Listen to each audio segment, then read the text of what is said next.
All right, guys. Just me this week. Um, it's not that Tanner and Caleb weren't available. Our schedules just didn't overlap.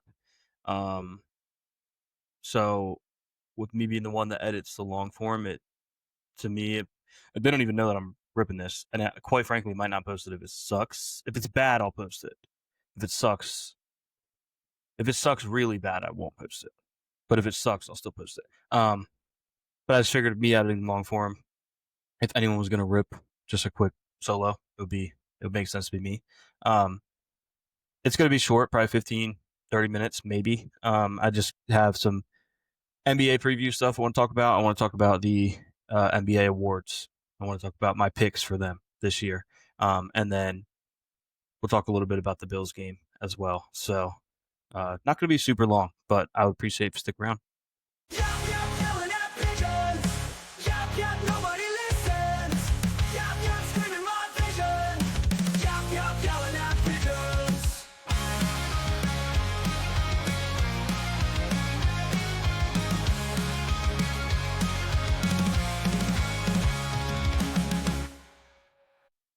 All right, we don't really have a real intro for this show. No Tanner this week, unfortunately, as I mentioned. No Caleb this week, unfortunately. Um, but we'll get right into it. The elephant in the room is the Bills, right? Two straight losses, super embarrassing loss Monday night against Atlanta.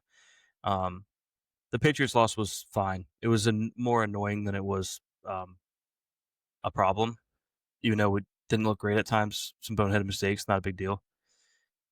The Atlanta loss was bad. It was really bad. We lost by 10.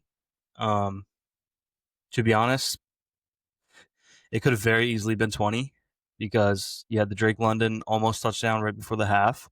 I would love to know if we baited them into trying that because if you didn't watch, Atlanta had time for like one more play, set up a field goal. If they tried to go for the end zone, it was probably going to eat up too much time. And Drake London ends up being wide open. So Penix throws it to him. He makes a run for the end zone and at first scored. But upon review, he was out of bounds at like the one with no time. So that actually kind of bailed us out, but that could have very easily been another touchdown. And then we also blocked a field goal, which is a good play by, I think it was Greg Russo that blocked it. Credit to him, but that's also like improbable. So that's two plays right there that could have made this a 20-point loss. I think if it's a 20-point loss, someone's probably getting fired. Um, wouldn't be McDermott. They wouldn't jump right to head coach, but like you lose by 20 to a team that's supposed to be an inferior opponent, someone would get fired. Like either Bobby Babich or Joe Brady. For my money, probably Babich. Um, although I did think he adjusted fairly well in the second half, even though that's easy to say when Atlanta's foot maybe is slightly off the pedal. Um, but just bad football all around. I thought two players had a noticeably good game. That was James Cook and Deion Walker, the rookie out of Kentucky. So shout out to them. We didn't give James Cook the ball enough. That hurt. Josh looked bad.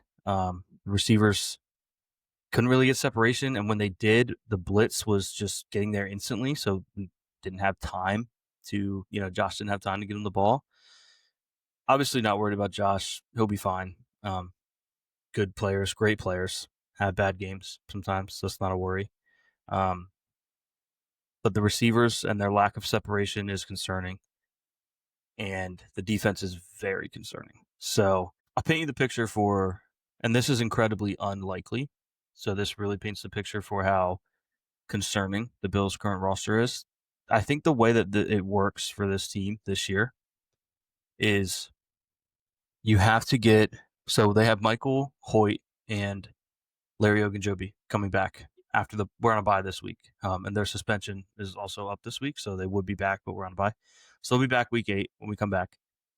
That will hopefully help the D line. Again, for this to work, we're going to need at least one, if not both of them, to be legitimately impactful, which is scary. But we need to stop the run. We cannot stop the run. So hopefully Larry O can help with that. We need linebackers to not only get healthy, but play better because Terrell Bernard hasn't been the player he's paid like this year. I don't think he's been horrible, but he hasn't been who we paid him to be. Milano, I think, has been pretty good when he's played, but he hasn't played a lot, which is you could probably run that clip every single year for his entire career, which is a shame. And then the safeties are just bad. They're all bad. There's not a safety on the roster that's good at football, which is unfortunate.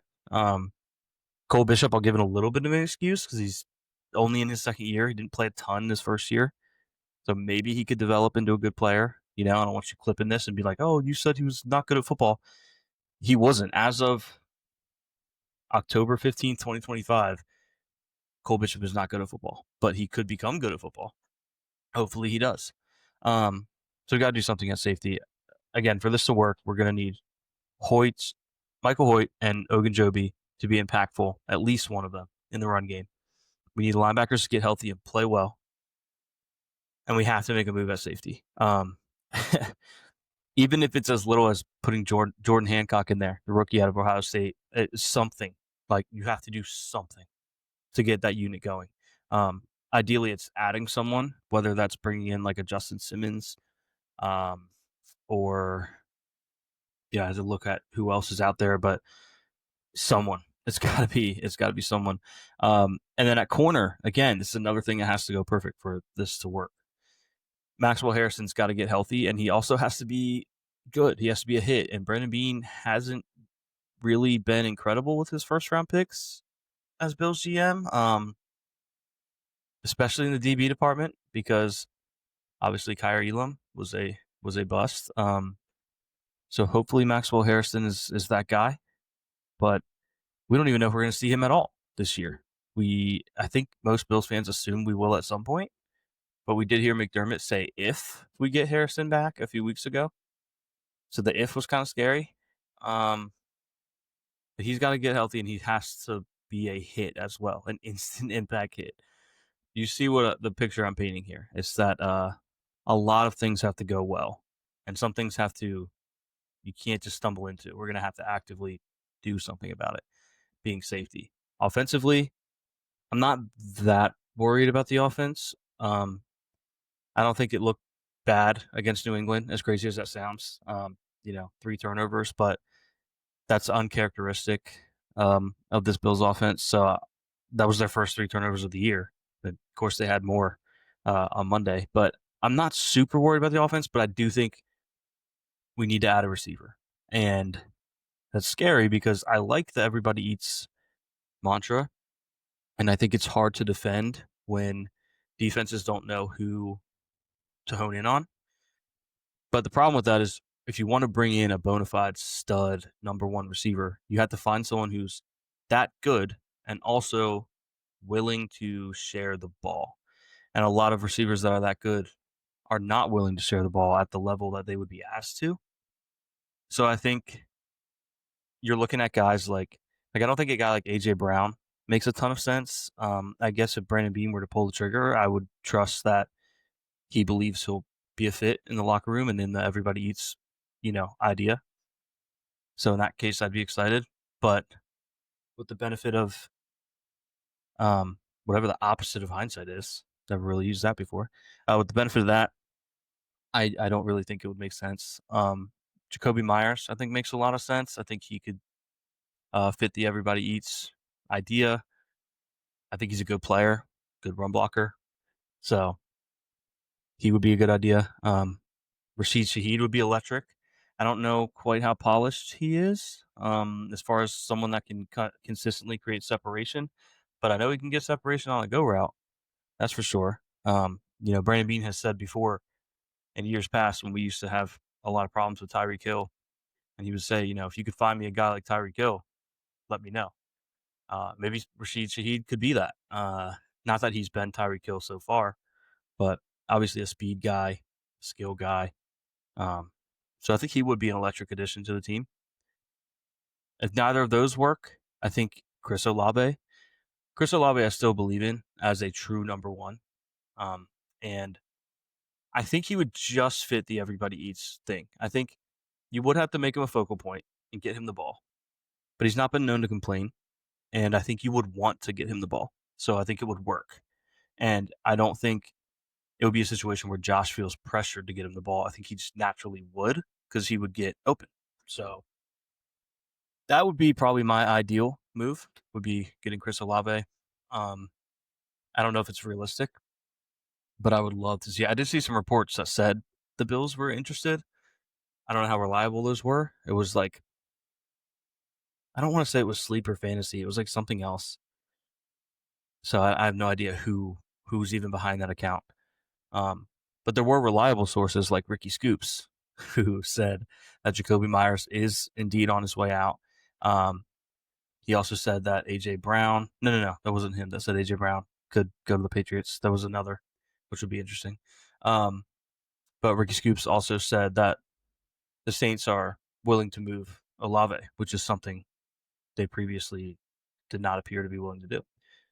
So we'll see what happens. I'll give you a couple deep. This is basically just a Bills episode. Sorry, a couple deep sleepers for receivers that could be moved would be Alec Pierce or AD Mitchell. I could see the Colts moving one of those. I don't see both, but one of them could get moved, and either one I'd be interested in for the Bills. So we'll see. I mean, I know that was all about the Bills, but if you're a fan of a team that needs a receiver, you kind of probably have some of those same thoughts, and think of it as us bouncing off some trade ideas. So we'll see where they get moved. I think it's going to be a fairly active trade deadline. Maybe not. It's never going to be what the NBA is. It's never going to be what MLB sometimes is.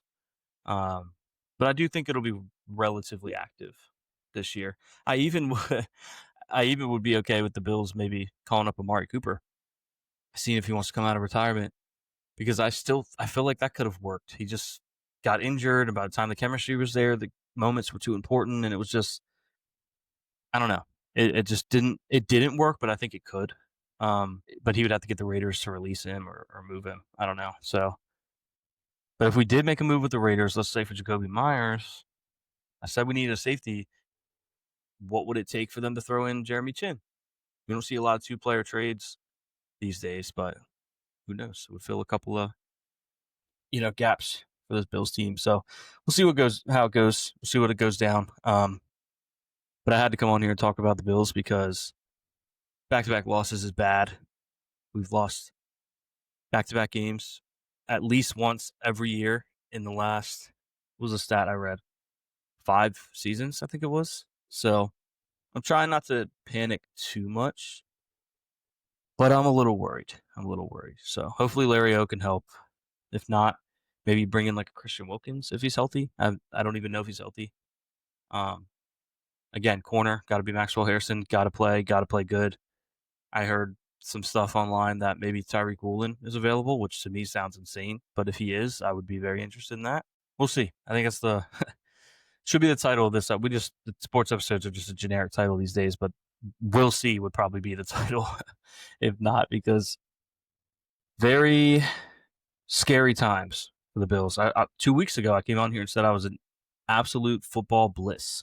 I would watch every game with no worries at all, and I I've not fallen all the way to rock bottom.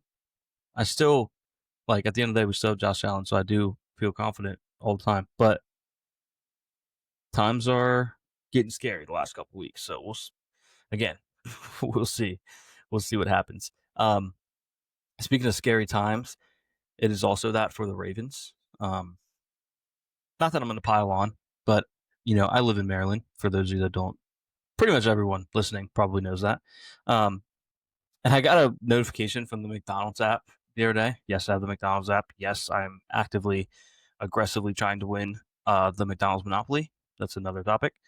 But I got a notification, and this is what it said. Mind you, the Ravens, who had just lost yet another game, they fall to 1-5. Everything looks bad for them right now. I get a notification from them that says the title says "Flock, yeah, Ravens fans," with a football emoji. Our opponent missed a field goal yesterday, so you get a free 6-piece chicken McNugget with a minimum purchase of $1 today only. And if I was a Ravens fan, I would have thrown my phone across the room. To send that out like it makes things better, like, oh, the Ravens are 1-5, but these 6 Nuggets are gonna fix me. They're gonna fix me.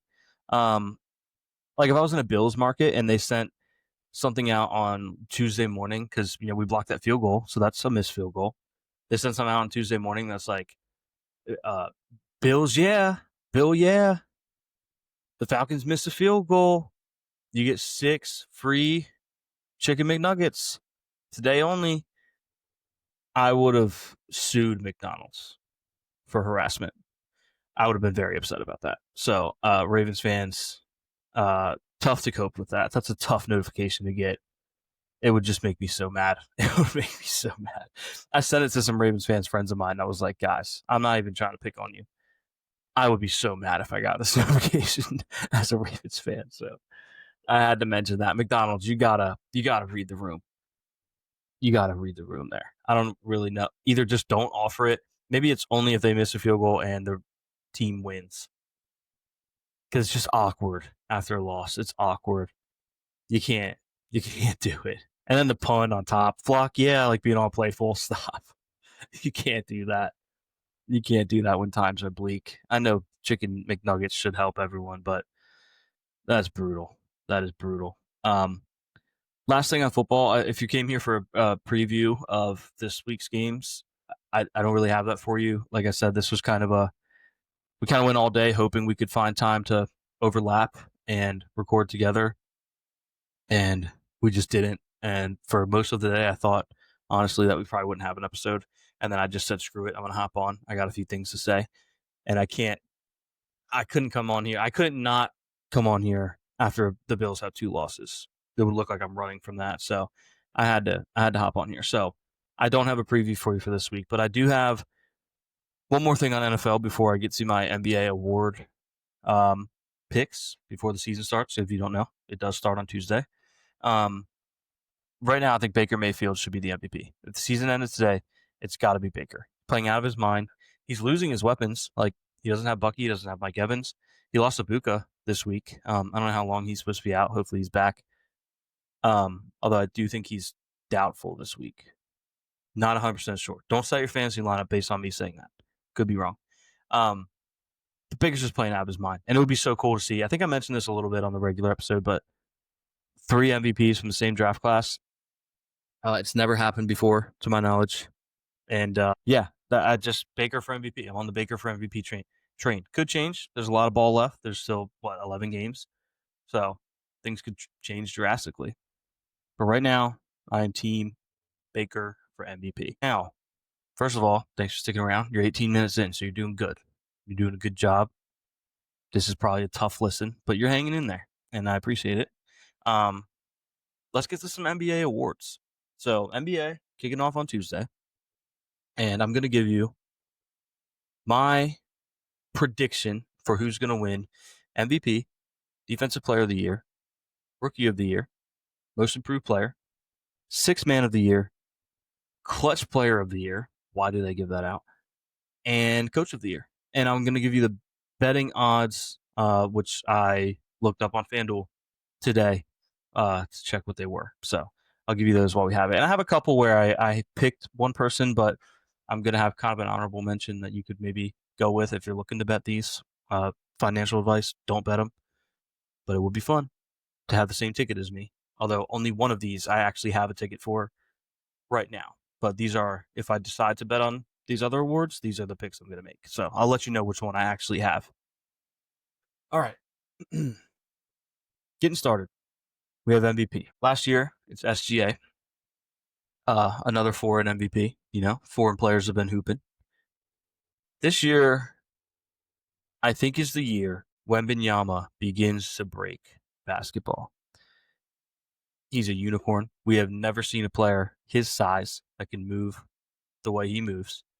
He's rumored to have grown 2 inches this year, puts him at 7'5", which is unreal. To be 7'5" and move the way he moves, borderline like a point guard, like he moves like a guard, and he's 7'5". It's ridiculous. And I think they have a pretty good team around him. So that is my pick for MVP. It's Victor Wembanyama, and it's plus 1,200. So you're getting pretty good value on it. I'm not coming on here to give you guys chalk. I got one chalk pick, and it's the next one. All right? I'm not giving you chalk. I'm giving you what I think is going to happen with a mix of where you can get some value. So find the value, make the case for it happening, and presenting it that way. Now, with that said, the next pick is chalk because the next pick is the favorite. Defensive Player of the Year at minus 185. This will be the fourth time in NBA history, first time since 2019-2020 season, I believe, was the year. This will be the fourth time in NBA history that the MVP is also the Defensive Player of the Year. I think Victor Wembanyama. I'm doubling down on the idea that he's going to break basketball. He's your DPOY. He is your Defensive Player of the Year. I think you could argue that he's already been robbed once, if not twice, in his short career. He'll be your DPOY. He'll be your MVP. You could probably parlay it. The problem is you parlay that. I don't know if they're going to give you extra, extra crazy odds because it's the same guy. They should. But even still, you got a 1,200 and a minus 185. That's a nice little two-leg parlay right there. Or just do them separate, you could always do them separate. So right now, that's what we've got. We've gotten through 2 out of the 1 million awards that they give out, and they're both Victor Wembanyama. So that's yeah. I mean, like I said, I'm standing on my take that he's going to break basketball, and it starts this year. Rookie of the Year is our next one. I know what you're thinking. Cooper Flagg. It's going to be Cooper Flagg. It's going to be Ace Bailey. It's not. It's not. And I think Cooper Flagg is going to be as advertised, but I don't think the Mavericks need him to be the Rookie of the Year this year. Maybe a little bit early on because Kyrie is going to be out for a little while. But in the grand scheme of things, Kyrie's going to come back. It's going to take away from his role. Anthony Davis, I think, is still one of the best players in basketball. They're going to lean on him. He'll be the guy. Even though the guy I took is not going to be the guy. He'll be, at best, the third best player on his team. But I like his odds, and I like his potential. I think he could burst on the scene and really have a good year. So let's give it a try, right? My pick for Rookie of the Year this year is VJ Edgecombe. Plus 1,600. I thought he looked really good in the summer league, and I think the Sixers could use another guy to lean on a little bit. They put too much on Embiid. Maxi's obviously amazing, so he's going to get his. But I don't know. I just feel like keep an eye out for VJ Edgecombe. I think it's good value. Like I said, I thought he was great in summer league. I bet on him in summer league, and I think I hit a pretty decent parlay on NBA summer league, if I'm not mistaken. Either that or I was very close. But I know Edgecombe got what I had him for, which was, I believe, 30 points. So he played great. So that's my pick for Rookie of the Year. It's VJ Edgecombe. I don't think he's going to have the best career out of this class. I think it's Cooper Flagg. I think he, again, is as advertised. But I don't think they need him to be the Rookie of the Year right now. And I think that's going to be VJ Edgecombe. Now, this is my favorite pick. This is the one that I bet on, the one coming up. It's the most improved player. And I put, how do I word this? I could just be very clear with you guys. I don't really wager like a lot on my bets. I tend to do, I'm the kind of guy that does maybe $10 and I put like a crazy parlay. And the idea is that if I hit 1 or 2 every season, it way more than makes up for the ones that I lose. That's kind of my approach. So I don't bet more than, I would say it's fair to say my unit is $10. Sometimes I'll do 5. My standard unit's probably $10, right? With that being said, I put 5 units on my most improved player pick. Only $50.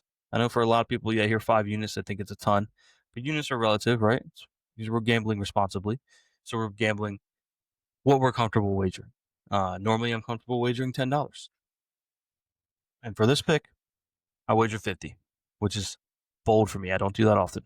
And I've got Anthony Simons of the Boston Celtics. Anthony Simons is a player I've been high on since day one. I have 1 million of his rookie cards. I thought he was a great player for Portland. Quite frankly, I thought he was their best player. And they traded him for pennies. I thought they got absolutely fleeced in this trade. They trade him to Boston, who is going to be without Jason Tatum. They're going to need someone to step up. I don't know that Anthony Simons is going to start the season starting on this team. But I do think he will finish the season starting on this team. If you fall in between and you think, oh, I kind of agree with Luke, I just don't think that Simons is going to get the minutes to really get MIP. He's going to come off the bench. Then take him for sixth man. Because if he's a full-time bench player, to me, he would be my front runner for sixth man by a long shot. I think the reason his betting odds maybe aren't super favorable for sixth man is because they don't expect that he will be a bench player. Again, I don't know what their day one starting lineup is projected to be, but if he's not in it, he will be. I think he is a fantastic player, and he has a lot of opportunity on a good Celtics team. I think the Celtics are going to be better than people think because I think Simon's going to fill, well, Jaylen Brown's going to fill Simon's role. Jaylen Brown's going to fill Tatum's role. And then Simons is going to fill Jaylen Brown's role. And I think he's going to do it well. He's not the defender that maybe a Jaylen Brown, well, depends on the day with Jaylen Brown anyway. But my point is, offensively, the guy can score. He can fill it up. He's electric. And he's going to have some huge moments, some huge games for Boston. He's going to be the reason that they're still very competitive this year, despite losing their best player, one of the best players in basketball, Jason Tatum. And you can get Anthony Simons at the time I'm recording this. You can get him for most improved player at plus 7,500. That is great value. He was my favorite. Listen, he was my pick before I even looked at the odds. I wasn't blinded by the plus sign here because I'll be the first to tell you I'm addicted to a plus sign. I love a good plus sign. I went on there to find Anthony Simons and pick him to bet, to put $50 on him, to put 5 units on him. And what I found out was that he's plus 7,500, which was music to my ears because he could have been in the top 5, you know what I mean, for this award. And he would have still been my pick. So Anthony Simons, my favorite pick for any award this year. Anthony Simons, most improved player. I'm hammering it. Do what you feel responsible doing. I'm hammering it. Next award. Sixth Man of the Year. This was fun. I've always liked Sixth Man of the Year. I don't know why. It's just a very respectable award to win, right? Because you're someone who can accept his role on the bench, but also understands the importance of being that sixth guy. And I think this is the year for Khalil Ware. Yeah, I know what you're saying. Who's Khalil Ware? Ball knowers know Khalil Ware. And ball knowers know he's great value Wembanyama. He's a good player. The guy has the size. He's got the mobility. He's got a jumper. Which, by the way, the fact that Wembanyama can just hit, drain threes like he's freaking Steph Curry or something, he's not. He's not Steph Curry. But you get what I'm saying. Unreal. Anyway, Khalil Ware. Love what he brings to the table. Him being a big, I don't know that we see a lot of lineups where maybe he's going to start alongside Bam. Feels like kind of a weird lineup. So I see him kind of being forced to stay on the bench because of a guy like Bam being in the starting lineup, who's obviously incredible. Defensive Player of the Year, probably candidate. So with that said, I think he's able to come off the bench and play at a high level. And I see him getting the Sixth Man of the Year. My biggest concern would be maybe Miami not being that great. And typically, Sixth Man of the Year, they want it to be someone on a team that's competitive, dare I say contending, and this guy is keeping the second unit going.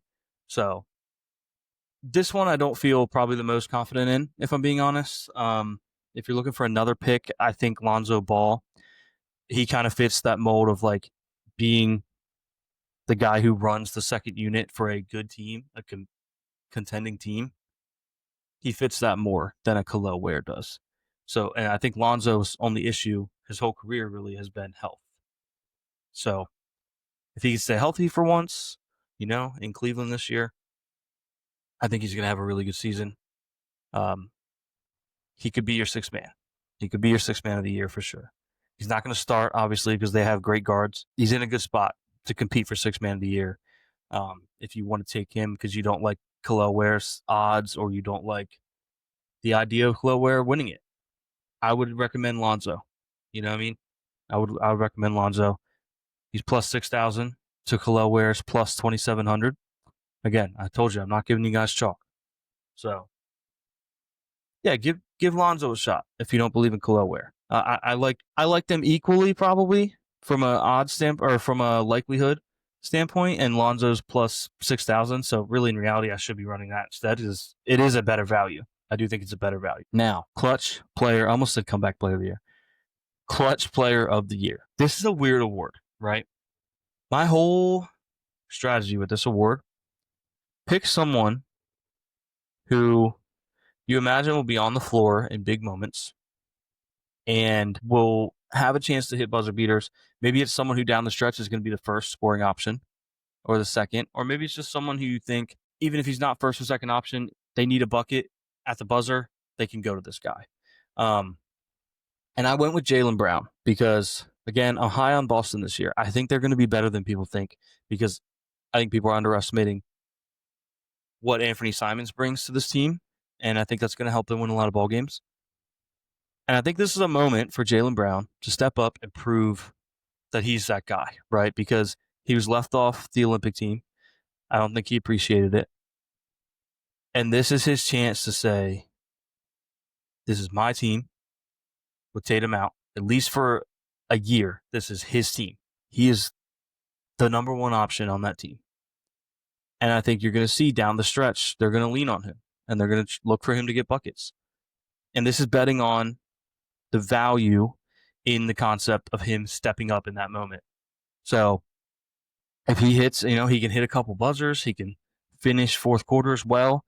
He can win this award. It's the weirdest award ever. I think it would maybe be fun to open up the odds for this award and just give it one good scroll and just stop it and bet on whoever it is because it's a crapshoot. It could be anybody. It could really be anybody because even the most clutch player might not have enough clutch opportunities to win this award. So I'm going with Jaylen Brown. I think it's very good value at plus 4,000. Now, coach of the year is going to go along with a trend here. I will say, I'm going to give you guys my backup option on this first because it explains how I got to my first option. So initially, I liked Mitch Johnson, the new head coach of the Spurs, taking over for who may be the GOAT, Greg Popovich. Mitch Johnson's plus 2,200. Great value, in my opinion, because I think the Spurs are going to be very, very good. Like I said, I think when Wembanyama wins MVP and Defensive Player of the Year, they might say, screw it. Let's give their coach the coach of the year. He's got Wemby playing at such a high level. Let's do it. But then I thought, I do have this other team where I have two different guys winning two different awards, or, one each. And I think they're going to win this based on the idea that they're going to be much better than people think. And if they're going to be much better than people think, people are going to point to who? The head coach. I have Joe Mazzulla of the Boston Celtics winning Coach of the Year at plus 1,500. Kind of already explained it. I think he's going to exceed expectations this year. He also did a very funny thing this week that I learned about. So apparently the media in Boston, they do, like the sports media, they do a media versus media scrimmage right before the season every year. And just a fun little, thing. It's probably on the Celtics court or maybe their practice facility. I don't know how that works. And they borrow it and they do their game. I don't know if it's for charity or what, but it's something they look forward to. They do it every year. It's a fun thing, right? The media scrimmage. Joe Mazzulla, being the absolute psychopath maniac that he is, he decides, no. This year, they're not doing a media versus media scrimmage. No. They're doing a media versus Celtics coaching staff scrimmage. And they didn't hold back. They blew them out of the water. The score I read for this scrimmage, I believe, was 57-4. 57-4. This is like when Cardell Jones just destroyed that kid, I think at like a children's hospital or something, in Madden. And he was just like competing. Didn't matter who he was playing against. Like, I'm going to blow this guy out because I am capable of playing at a high level, and that's what I'm going to do. And that's what Mazzulla and the Celtics coaching staff did. They just blew these media members out of the water, which is, I got to say, strong move from Coach Mazzulla, because now if you find yourself in a spot where the media is criticizing you throughout the season, why is the team not doing this well? Why are they not doing that well? Why can't you guys defend the three or whatever? He can just be like, okay, Gary, why couldn't you defend the three in our scrimmage?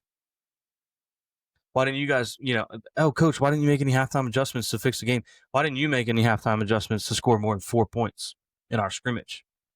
I hope he brings this up every single time he's criticized, because it would be such a funny bit to run with for the whole season. So those are my picks. I'll do a quick recap. MVP is Wemby at plus 1,200. Defensive Player of the Year is also Wemby at minus 185. Rookie of the Year is VJ Edgecombe for the Sixers at plus 1,600.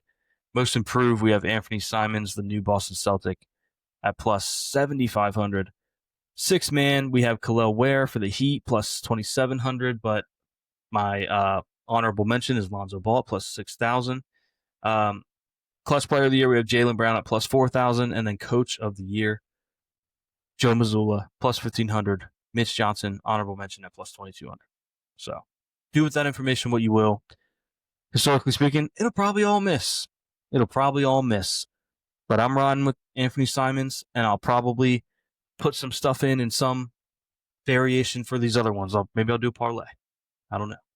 But if you tail any of it, would love to know that.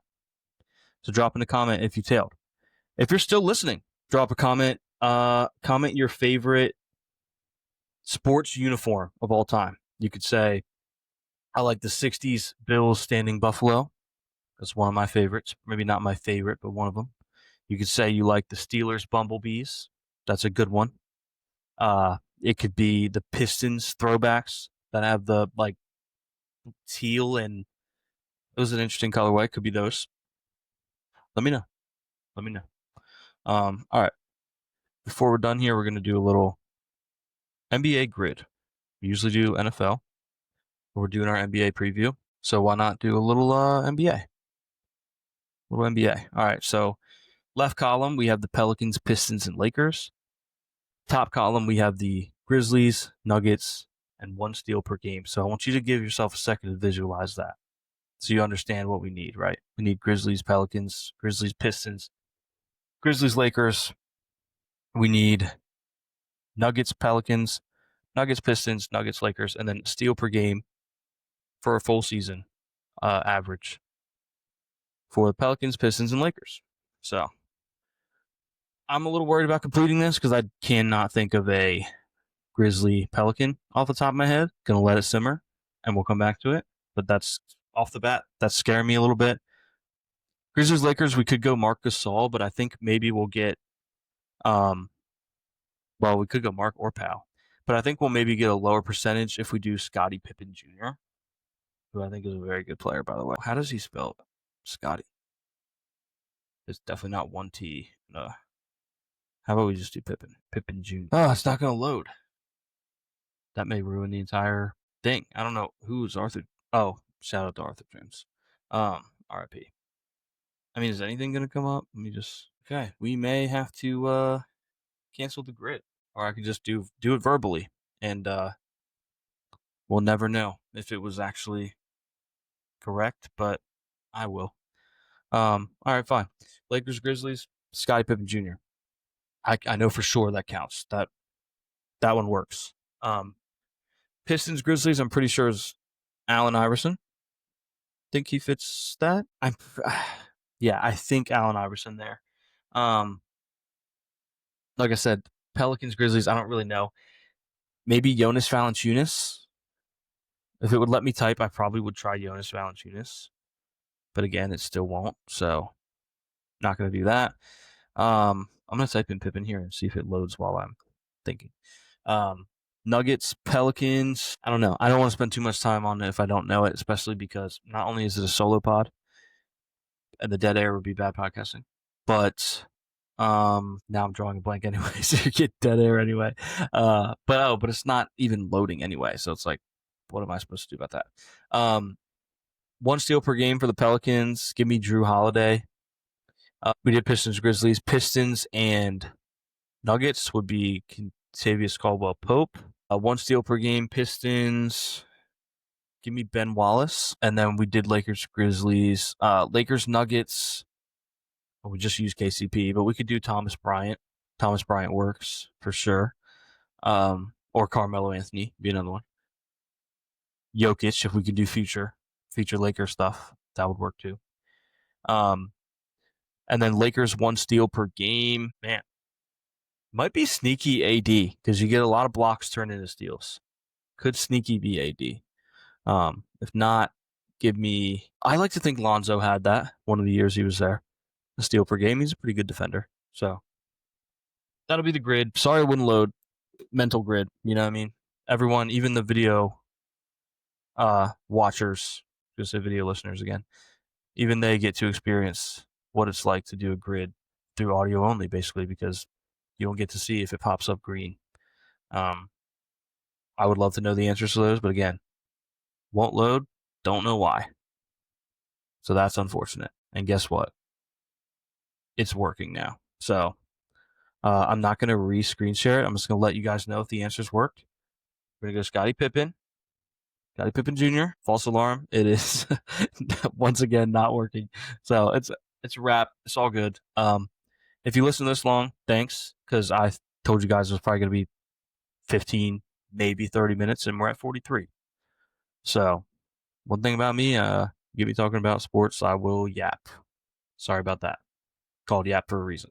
So again, if you made it this far, hopefully you dropped a comment with your, what did I say, favorite sports uniform of all time.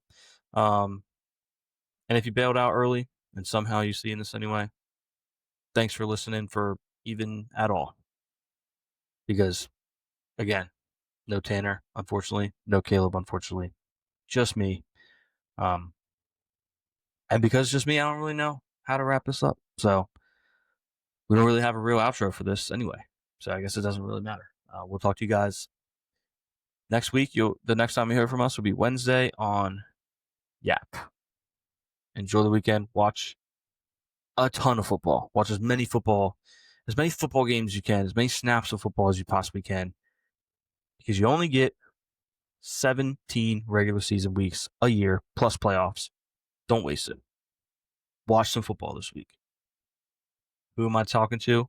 No one, because you were going to anyway. And watch college as well. Let's pass.